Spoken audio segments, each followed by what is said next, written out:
चले बेटा, इसको अगर अपन देखें तो ये ध्यान रखिएगा, यहाँ पे जरा सा एक चीज अपन ने मिस वो ले ली है। ड्राइंग्स में इसने ना बेटा 800 रुपीज निकाले लाइफ इंश्योरेंस प्रीमियम के लिए, और अपन ने लिख कितने दिए हैं अगर अपन बात करें 500, तो 500 को 800 अपन कर रहे हैं यहाँ पे। इससे टोटल में फर्क आ जाएगा क्या बेटा? हाँ बेटा, एक अपन ने गलती से ही करी है बेटा, 500 की जगह यहाँ पे कितने हैं 800, तो इससे इस तरफ का जो टोटल आएगा वो आ जाएगा 139,100, ठीक है ना। और यहाँ का टोटल आ जाएगा बेटा 13,800। अब आखिरी वाली एंट्री का बहुत बेसिक मीनिंग समझाना चाहता हूँ बच्चों को। बच्चे बिल्कुल आराम समझे। आपको पापा ने बोला बेटा कि गल्ले में 2,000 रुपए छोड़ के, देखो क्या बोला है, deposited all cash in bank in excess of minimum cash of 2,000।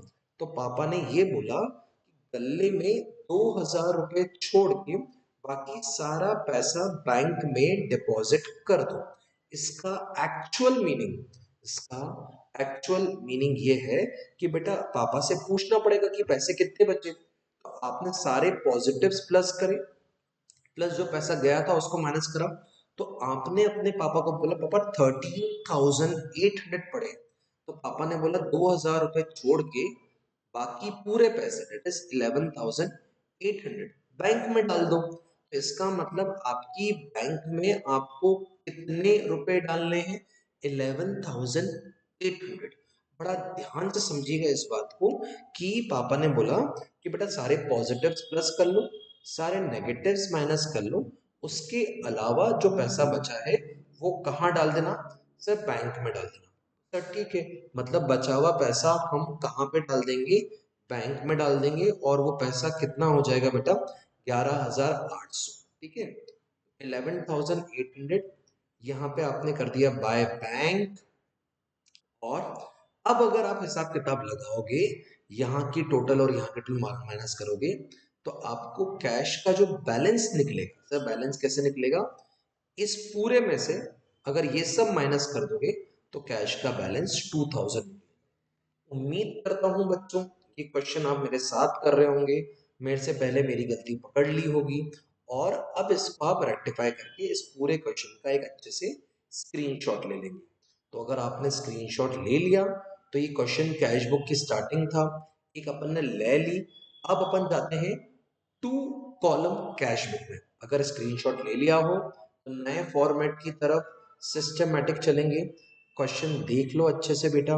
अब अपन टू कॉलम कैश बुक बनाएंगे, तो मैं सबसे पहले तो बच्चों को बोलूंगा आप क्वेश्चन का स्क्रीनशॉट ले लीजिए, ठीक है ना, ताकि जब अपन साथ में करेंगे ना तो आपके लिए भी चीजें इजी होंगी।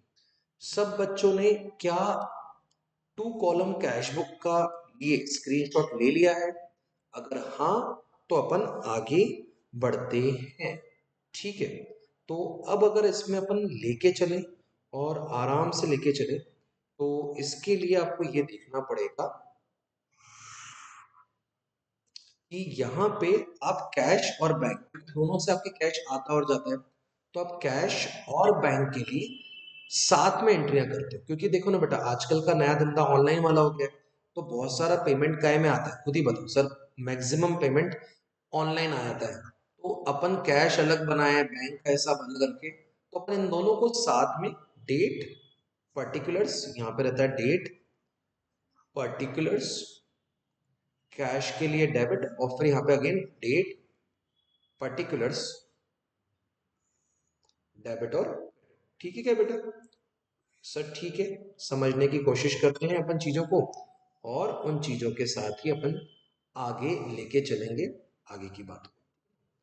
ऐसा फॉर्मेट मेरे बच्चे ढंग से बना लेंगे तो मेरे लिए भी इजी हो जाएगा और उनके लिए भी संभवत इजी हो। तो सर एक तरफ डेबिट साइड है और एक तरफ क्या है? Credit side. ऐसा पूरे पेज पे फॉर्मेट बना लो बेटा। अच्छा क्वेश्चन करने वाले हैं, उस अच्छे क्वेश्चन के लिए हमको इतना तो समझ में आना चाहिए, ठीक है ना। सबसे पहले आपको क्वेश्चन में क्या गिवन है? डबल कॉलम कैश बुक में सबसे पहले बच्चों को ये समझना पड़ेगा सर ये नया क्या है? अरे नया कुछ भी नहीं बेटा, बस अपन कैश की और बैंक की एंट्री, साथ साथ कर रहे हैं। ठीक है बेटा, तो सर ठीक है, अपन इस चीज को देखते हैं। सबसे पहले बता, कैश इन हैंड कितना पड़ा है? 1200। और ओवरड्राफ्ट बोला है। ओवरड्राफ्ट का मतलब होता है ओवरड्रॉन, मतलब नेगेटिव बैंक बैलेंस। कौन सा बैंक बैलेंस? नेगेटिव। मतलब आपकी बैंक में पैसे भरे हुए नहीं चल रहे, उल्टा आपको बैंक से पैसे नेगेटिव चल रहे हैं, तो ये क्रेडिट बैलेंस होता है। कौन सा बैलेंस होता है? क्रेडिट। तो सबसे पहले तो अपन यहाँ पे अप्रैल 1 पे बच्चे अगर साथ दें तो यहाँ पे लिख दूंगा टू बैलेंस डाउन। यहाँ पे कितना? 1200। और बैंक के लिए अपन नेगेटिव कर लेंगे।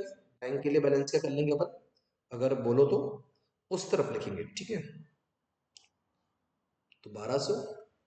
और यहाँ पे बैलेंस ब्रॉट डाउन बैंक का कितने रुपए था बेटा? एक बार अपन चीजों को चेक कर, ठीक है ना, 15,000। चलो 15।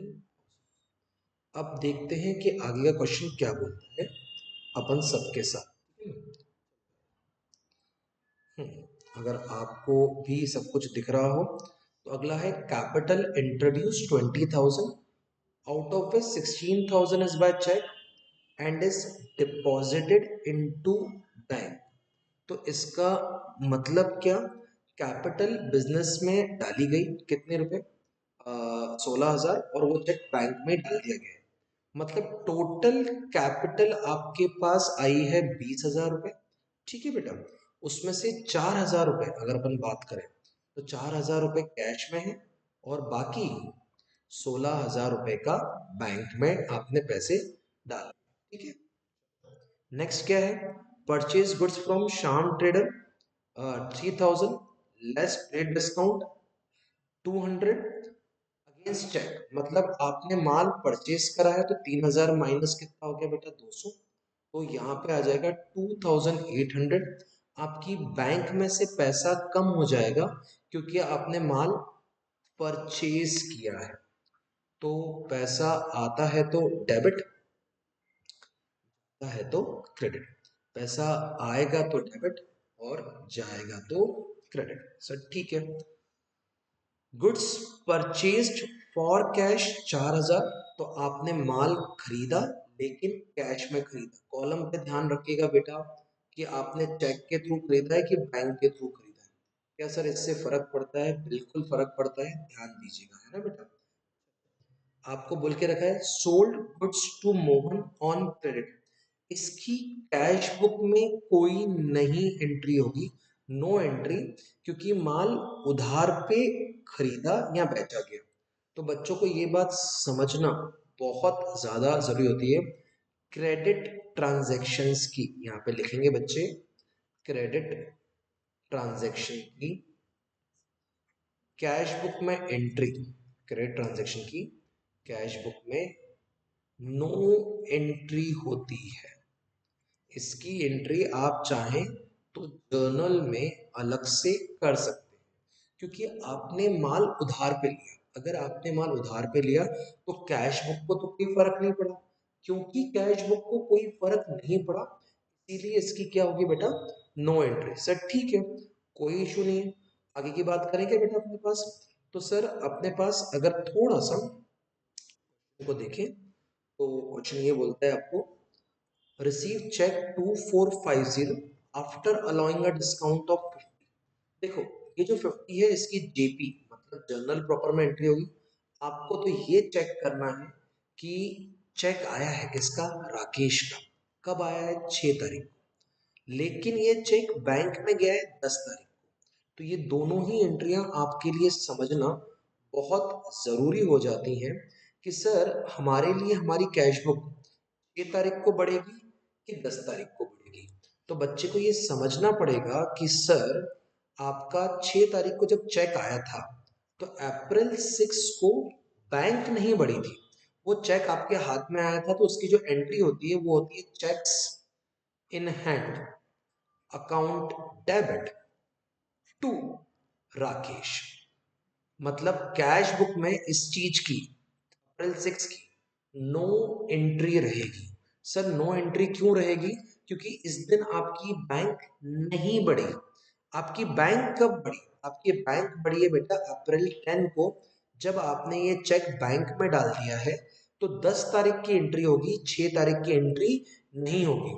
इस एंट्री को सब बच्चे इंपॉर्टेंट मार्क करेंगे और ये नोट लिखेंगे कि जब भी कोई चेक आए किसी भी इंसान से किसी भी चीज का, तो ये चेक कर लेंगे उसके आगे वाली एंट्रियों में क्या उससे रिलेटेड कोई और एंट्री तो नहीं दी हुई है। क्योंकि बहुत बार कोई अपने को रात को 9 बजे चेक दे गया, अपन ने उसको 2 दिन बाद डाला, तो अपनी बैंक आज बढ़ेगी कि 2 दिन बाद बढ़ेगी? 2 दिन बाद। तो कैश बुक में एंट्री कब होगी? आज की 2 दिन बाद। कैश बुक में एंट्री 2 दिन बाद होगी। आज आप अपने जर्नल में लिख लेंगे कि इस बंदे का, इस पर्टिकुलर पर्सन का, राकेश का चेक आ गया है। तो मैंने जर्नल में लिख लिया। सर अगर अपन बात करें तो अप्रैल 10 को आपका ये कौन, राकेश से जो मिला हुआ चेक है, उससे आपकी कैश बुक क्या हो जाएगी? बढ़ जाएगी, विच इज 2450 टू, यहाँ पे लिख दोगे आप क्या? राकेश। ठीक है। अगर मैं आगे की बात करूं, कब कब कब? अप्रैल 10 को, और वो भी कौन से कॉलम में? देखो कैश कॉलम के bank column? Sir bank column. तो बैंक कॉलम में 2450 चेक करो बेटा, अगर अपने को समझ में आ रहा हो तो। और अगर आ रहा है तो धीरे धीरे आगे चलो। Settle the account of Tej printer of 750 bye paying 680। यहाँ पे 70 रुपीज का डिस्काउंट है। डिस्काउंट की एंट्री जेपी में होगी।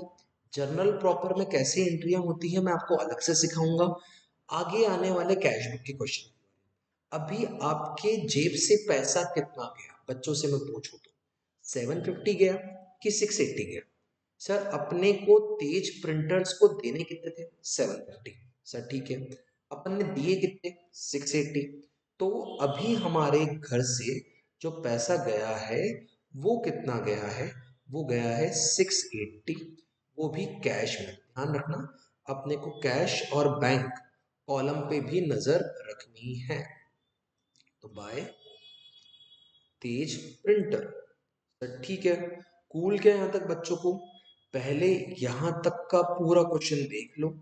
कोई डाउट हो रहा है तो कमेंट सेक्शन में बोल दो, कहीं कुछ टफ लग रहा है तो कमेंट सेक्शन में बोल दो, और कुछ पर्सनल डाउट है तो मेरे पर्सनल व्हाट्सएप नंबर पे आप कर दो, अपन उस चीज को भी सॉल्व करेंगे। ये लेक्चर्स का अल्टीमेटली एम जो गुरुकुल के बच्चे हैं उन सबको अपग्रेड करना है, उनके एग्जाम टाइम पॉइंट के लिए उनको नोट्स मिल जाएं, उनको चीज़ें इजी हो जाएं, उसके लिए है। तो बच्चे मुझसे इन चीज़ों के थ्रू पूछ सकते हैं। ठीक है क्या बच्चों, यहाँ तक क्लियर है? All good, systematic? चेक कर लो एक बार। चलो अगली वाली एंट्री क्या होगी? Cash receive from Mohan 4750, full settlement of 5000। यहाँ पे 250 रुपीज का डिस्काउंट है, जिसकी एंट्री जेपी यानी कि जर्नल प्रॉपर में होगी। हम लोग फिलहाल सिर्फ मानेंगे कि भाई आपकी 12 तारीख को आपके मोहन जी का चेक आ गया, तो टू मोहन कितना आ जाएगा आपके पास? 4750, और कैश रिसीव हुआ है तो यहाँ पे कैश आएगा। सर ठीक है, रिसीव 1000 फ्रॉम परम whose account 2000 was written off as bad debts earlier। ओहो, यहाँ पे भी 1000 रुपए की जेपी में एंट्री होगी। जेपी मतलब जर्नल प्रॉपर। इन सब की एंट्री बताऊंगा आपको, आप लोड मत लीजिए, इसको अपन आराम से करेंगे। फिलहाल समझिए कि मोहन भैया थे जिनका खाता हमने बंद कर दिया था क्योंकि वो शहर छोड़ के भाग गए थे, जिनसे हमें 2000 रुपए लेने थे। आज वो आके हमें 1000 रुपए दे रहे हैं। तो सर 1000 रुपए तो पहले ले लो, वरना फिर भग जाएंगे। तो पहले तो 1000 रुपए ले लो, किससे? परम भैया से। और आगे की अगर मैं बात करूं, तो रही बात आगे की, तो परम भैया से आपने लिए कितने लिए? 1000 रुपीज। नेक्स्ट, तो बाकी जो 1000 रुपये बेटा, वो बंदा तो भाग ही रहा था ना। हाँ बाकी की एंट्री आप कर सकते हो, इसको नॉर्मली 1000 रुपये से हमको कोई फर्क ही नहीं पड़ना, क्योंकि वो पैसे तो वो देने भी नहीं वाले। तो उस 1000 रुपये की तो आप जेपी में भी एंट्री भूल जाओ। क्यों? क्योंकि वो पैसा लास्ट ईयर का डूबा हुआ है। अब उसके 2000 डूबे हुए थे, वो 1000 दे रहा है कि 500 दे रहा है, इन सबसे अच्छा तो अपन ये देखें कि वो पैसा दे रहा है। ठीक है बेटा, चलो next. Receive from Murali on behalf of Manohar. देखो हमारे लिए इंपॉर्टेंट मनोहर है, मुरली तो उसका नौकर था। मनोहर ने अपने नौकर मुरली को बोला कि हमें पैसे दे के आ, तो हमारे हाथ में पैसे मुरली ने दिए, तो क्या हम मुरली के नाम को इंपॉर्टेंस दें कि मनोहर के? सर कैसी बात कर रहे हो, नौकर के नाम को कौन इंपॉर्टेंस देता है? तो हमें मनोहर के नाम की इंपॉर्टेंस है, तो यहाँ पे 200 रुपए आ जाएंगे और यहाँ पे आ जाएगा टू मनोहर। सर ठीक है। Receive a cheque of 800 from Mukesh which was endorse to Nitin. अभी देख भैया, इस पूरे की कहानी समझ ले कि क्या हुआ। सर इस पूरे की कहानी ये है कि मुकेश, ये रहा मुकेश, इसने मुझे चेक दिया, मेरे पास चेक आया, मेरे को चेक देख के अच्छा लगा, मैं खुश हो गया और मैंने वो चेक किसको दे दिया? नितिन को दे दिया, क्योंकि मेरे को नितिन को पैसे देने थे। तो अल्टीमेटली चेक आया और चेक गया। क्या हमारे पास चेक रुका क्या? नहीं सर, हमारे पास चेक नहीं रुका, इसीलिए हमने किसको दिया? नितिन को। तो नॉर्मली नितिन का अकाउंट डेबिट हो जाएगा। किसका चेक था? मुकेश का। तो टू मुकेश, मतलब मुकेश से लिया, नितिन को दिया। Debit the receiver, credit the giver. इसकी कैश बुक में कोई भी एंट्री नहीं होगी, क्योंकि वो चेक मेरे पास रहा ही नहीं ना। मेरा नितिन से आया, मुकेश से आया और नितिन को चला गया, तो इसकी कैश बुक में कोई भी एंट्री नहीं होगी। सर ठीक है, तो ऐसे केस में अगर अपन देखें और सिस्टमेटिक देखें तो इसकी हो जाएगी नो एंट्री। ऐसी एंट्रियों से बच के चलना पड़ेगा दोस्त, क्योंकि ये एंट्रियां बड़ी काम की होती हैं। नेक्स्ट अगर अपन बात करें, रिसीव सोल्ड ओल्ड फर्नीचर 700 और उसका पेमेंट रिसीव हुआ, ठीक है, तो टू ओल्ड फर्नीचर। कोई लोड नहीं है बेटा, धीरे धीरे समझते समझते सब हो जाएगा। विड्रॉन फ्रॉम बैंक कॉन्ट्रा, ये एंट्री को कॉन्ट्रा बोलते हैं। आपने बैंक से पैसा निकाला, तो क्या सर आपका कैश बढ़ गया? हाँ, कैश तो बढ़ गया, लेकिन सेम टाइम पे आपकी बेटा बैंक कम हो गई। सेम टाइम पे आपकी बैंक कम हो गई, तो आपको बैंक को कम करना पड़ेगा और कैश को बढ़ाना पड़ेगा। जिस एंट्री का कैश बुक के दोनों तरफ डेबिट और क्रेडिट साइड में इफेक्ट आता है, उसको हम कॉन्ट्रा कहते हैं। यहाँ पे आप लिखोगे कैश बढ़ गया बैंक के कारण और बैंक घट गया कैश के कारण। कैश बढ़ गया बैंक के कारण और बैंक घट गया कैश के कारण। ठीक है क्या बेटा? सर ठीक है।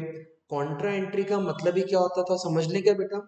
दो प्रकार की मेन कॉन्ट्रा होती हैं, तो आप चाहो तो अलग से नोट डाल लो कॉन्ट्रा एंट्री का। जब आप कैश डिपॉजिटेड इनटू बैंक करते हैं तो भी दोनों तरफ फर्क पड़ता है, बताओ कैसे पड़ेगा? सर जब कैश डिपॉजिटेड इनटू बैंक करेंगे तो आपकी जो बैंक है वो बढ़ जाएगी, डेबिट हो जाएगी, और जो आपका कैश है वो क्रेडिट हो जाएगा, इस तरफ आ जाएगा। और दूसरी एंट्री होती है विड्रॉन फ्रॉम बैंक। क्या होती है बेटा? Withdrawn from bank. बोलो यार दोस्त, अगर यहाँ तक क्लियर हो गया हो तो गेम को आगे लेके चलूं। धीरे धीरे अपन क्वेश्चन के अंत तक पहुंचते जा रहे हैं, एंट्रीज को ध्यान से देखेंगे। बताओ अगली एंट्री क्या है? ड्रॉन फॉर पर्सनल एक्सपेंसेस 1000, पैसा गया और इनकम टैक्स भी पे करा है। बेटा इनकम टैक्स का मतलब ड्राइंग्स होता है, इसका मतलब ये भी ड्राइंग है और ये भी ड्राइंग्स है। इनकम टैक्स बिजनेस पे नहीं लगता, आप पे लगता है, इसीलिए इसको अपन ड्राइंग्स के नाम पे सीधे 1500 रुपए लिख सकते हैं। कैश में निकाला है तो बाय ड्राइंग्स कितना आ जाएगा बेटा? 1500 रुपीज। सर ठीक है, कूल है। मैंने बोला हाँ मुझे भी चलता है ये चीज। चले क्या बेटा? आगे क्या लिखा हुआ है? Sanjeev who owed 400 become bankrupt and paid 60 पैसा in a rupee. तो संजीव से 400 रुपए लेने थे, उस 400 में से वो सिर्फ 60% दे पा रहा है हमको, मतलब शायद 240 दे पा रहा है। तो क्या हमारा कैश बढ़ेगा? हाँ। कितने से? सिर्फ 240 से। सर बाकी के 160 क्या होगा? डूब गए बेटा। उसकी चाहो तो जेपी मतलब जर्नल प्रॉपर में आप एंट्री कर लेना, मैं आपको जर्नल प्रॉपर तो अलग से सिखाऊंगा। Bad debts account debit to Sanjeev, कितना बेटा? 160, क्योंकि 240 तो उसने दे दिए, बाकी बचा हुआ पैसा आपका डूब गया। सर ठीक है। What next? Received repayment of loan advance to Ram 3000, जिसमें से 2500 आपने बैंक में डाल दिए। देखो, सबसे पहले तो आप ये सोचो कि राम ने आपको वापस कितने करे? 3000। तो आप ये 3000 रुपए तो टू राम लिख दो, ठीक है ना? हाँ सर, इसमें से अगर आपने 2500 बैंक में डाल दिए हैं तो क्या आपकी बैंक बढ़ जाएगी? हाँ सर। लेकिन क्या कैश कम भी हो जाएगा? हाँ सर। कॉन्ट्रा, क्या आएगा बेटा? कॉन्ट्रा, ठीक है ना? इस 2500 रुपए से आपकी जो बैंक है वो तो बढ़ गई, लेकिन इस 2500 रुपए से जो आपका कैश है वो कम हो गया। ऐसे केस में यहां पे तो आप लिख दोगे टू कैश, क्योंकि बैंक बढ़ गई, और वहां पे लिख दोगे बाय बैंक, क्योंकि कैश कम हो गया। क्या यहां तक की बातें ठीक ठाक हैं क्या बेटा? हाँ। तो अगर अपन देखें और अच्छे से देखें तो अगली चीज है इंटरेस्ट डेबिटेड बाय बैंक, कितना? 370। इंटरेस्ट डेबिट मतलब बैंक ने इंटरेस्ट चार्ज किया है। डेबिट का मतलब डेबिट मत कर देना, बैंक का डेबिट का मतलब है हमारा लॉस। बैंक का डेबिट तो हाँ, ऐसे डेबिट अच्छा होता है, लेकिन जब भी बैंक डेबिट बोल रही है मतलब उन्होंने आपके लोन पे, स्टार्टिंग से लोन था ना बेटा, तो उन्होंने 375 रुपीज का इंटरेस्ट हमसे चार्ज किया है। तो यहाँ पे बाय इंटरेस्ट आ जाएगा, आ जाएगा बाय इंटरेस्ट। हाँ। अब आखिरी वाली एंट्री उन्होंने ऐसी ही बोल दी यार, गंदी वाली। क्या बोला है कि 2000 रुपए छोड़ के पापा ने बोला है बाकी पूरा बैंक में डालना है। इसमें मुझे बच्चों से कुछ टोटल्स की जरूरत पड़ेगी। अगर वो बच्चे टोटल दे दें यहाँ तक की, तो यहाँ तक की टोटल अपन कर लेंगे। और अगर यहाँ तक की टोटल कर लेंगे बच्चे, तो हमको समझ में आएगा कि कितना बैंक में डालना है। फिर सर जो आप आखिरी चीज बोलते हो ना, पापा बोलते हैं, तो पापा को ने बोला बेटा गले में जितने रुपए पड़े हैं उसमें से 2000 रुपए छोड़ के बाकी पूरे कहाँ डाल दो? बैंक में। हमने पापा को बोला जी पापा डाल देंगे, लेकिन लेकिन पापा की बात के पहले ये भी तो समझे अगर अपन कि पैसे पड़े कितने हैं, तो इसके लिए हमको कैश का पूरा हिसाब किताब लगाना पड़ेगा। तो मैं बच्चों से सिर्फ एक ही निवेदन करूंगा, थोड़ा सा यहाँ का हिसाब किताब लगाएं फटाफट। 5 200, 6 200, 6 400, 10 400, 11 150, और 11 150 के बाद 11 850, 14 850, 17 850, शायद 17 790 शायद। वो आपको देखना पड़ेगा कितना है। और ऐसे ही कैश का क्रेडिट साइड भी निकालना पड़ेगा, है ना बेटा? एक बार 5 200 और 9 200, 9 950, 9 950 के बाद यहाँ पे 10 000, 11 000, 11 150, 11 850, 14 17, शायद 17। एक बार आप चेक कीजिएगा कि कितना आ रहा है ना बेटा, और इस तरफ का चेक कर लो। 4000 प्लस 4000, 8000, शायद 8680 है ना बेटा? तो जरा हिसाब किताब निकाल के बता रहे हो कि कितना आ रहा है, क्योंकि अगर आप बता दोगे तो मेरे लिए भी इजी हो जाएगा कि आपको कितना से एंट्री करनी है ना बेटा? तो ठीक है, चलो सब लोग बताओ।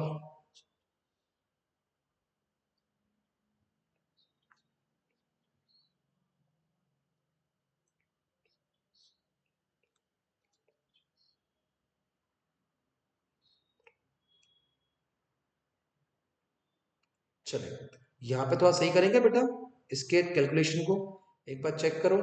शायद ये 17 नहीं 18,000 कुछ है। 17 8 5 200, 9 950, 10 950, 11,000, 11,100, 11,800, 11,800 में अगर 200 प्लस करेंगे तो कितना हो गया बेटा? 12,000, 15, 18,000, 40 आ रहा है बेटा, है ना? शायद एक बार आप चेक कीजिएगा।